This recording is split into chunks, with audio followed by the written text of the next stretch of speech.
I woke up to the sound of my own breath, heavy and erratic in the silence of the night. The air was thick, heavy with an oppressive stillness, as if the entire house was holding its breath. My eyes snapped open, blinking in the darkness, but the faint light from the moon outside wasn't enough to pierce the deep blackness of the room. I sat up, the sudden shift in posture sending a wave of dizziness through me. My head spun for a moment, and I grasped at the bedsheets, trying to steady myself. Then I noticed something that chilled me to the bone. Before we continue, make sure to like and subscribe and hit the bell icon. The door.it was locked. From the inside, I don't know how I hadn't noticed it before. The doorknob was twisted, but it wouldn't budge, no matter how much I yanked on it. The feeling of being trapped inside this room, in this godforsaken place, rushed over me, and I stood up too quickly. My knees buckled slightly, and I had to catch myself on the wall, my pulse hammering in my chest. I was alone, I told myself. Alone, and I had simply locked the door out of habit. But deep down, I knew it wasn't that simple. I took a step back, my fingers pressing to my lips. Something was wrong. Something had shifted in the house, something I couldn't put into words. I turned to the window, the one source of light in this stifling room. I needed to see something, anything outside. Maybe there was a car passing by, someone out there, something that could bring me back to reality. But when I pulled back the curtain, I felt my stomach drop, a face pressed up against the glass, eyes wide, unblinking, staring directly at me. I stumbled back from the window, my breath caught in my throat. I wasn't sure what to think, what to do. I'd imagined it, surely. The isolation of this place had begun to mess with my mind. I had to get out of here, to breathe fresh air again, to feel safe. But the damn door wouldn't open. The sound of tapping at the window broke my thoughts. Tap, tap, tap. The figure didn't move. It just stayed there, its face inches from the glass. I could see the outline of its features, pale skin stretched taut over a gaunt face, its lips parted in a slight, unsettling grin. My heart raced in my chest, and I had to force myself to tear my eyes away from it. I turned toward the door again, pulling at the handle with desperate strength. It was useless. The door remained sealed, locked from the inside. Just like before, my breath caught again when I heard the noise, footsteps, loud and slow, moving down the hallway. Each footstep was deliberate, dragging, like someone was pacing outside my room. My mind screamed at me to stay still, to remain quiet, to do nothing. Maybe it would pass. Maybe I could pretend I didn't hear it. But the footsteps grew closer, closer still, until I was sure whoever or whatever was out there was just beyond the door. I backed away, my heart pounding so loudly that it drowned out the sound of my own thoughts. I stood in the corner of the room, pressed into the shadows, watching the door with wide, fearful eyes. I tried to steady my breath, tried to convince myself that it was all in my head, that I was just imagining things.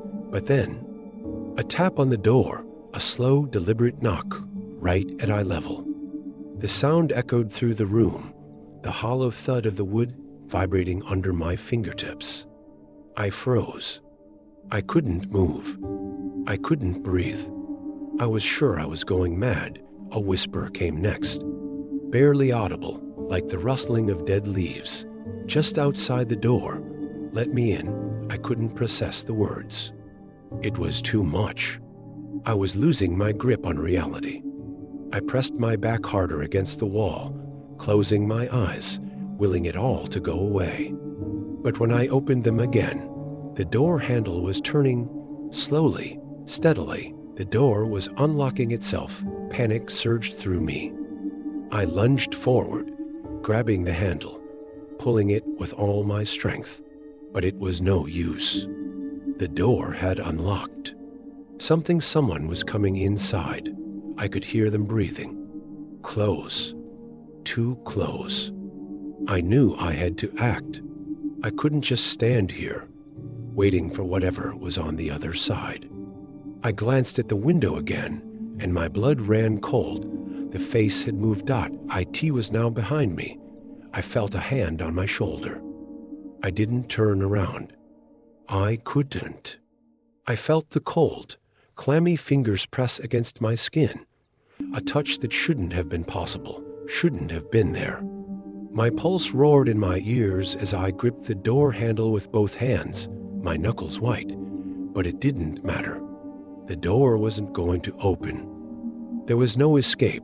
The hand tightened.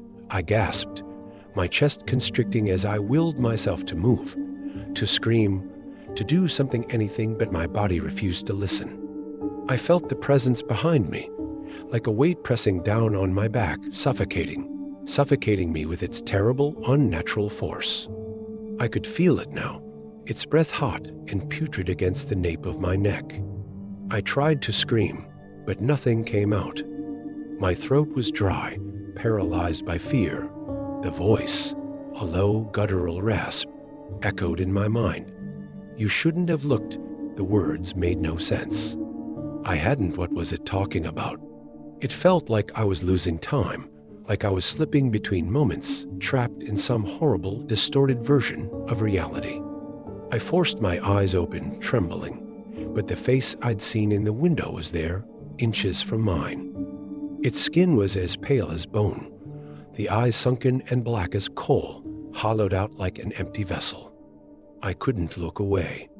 The sight of it was impossible, grotesque, but I couldn't stop myself.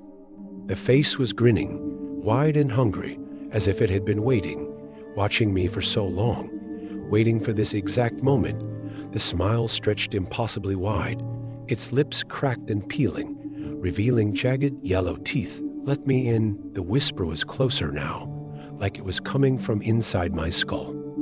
The presence behind me was no longer just breathing, it was shifting, pressing against my back, its fingers curling deeper into my skin, digging into the flesh as if it were part of me.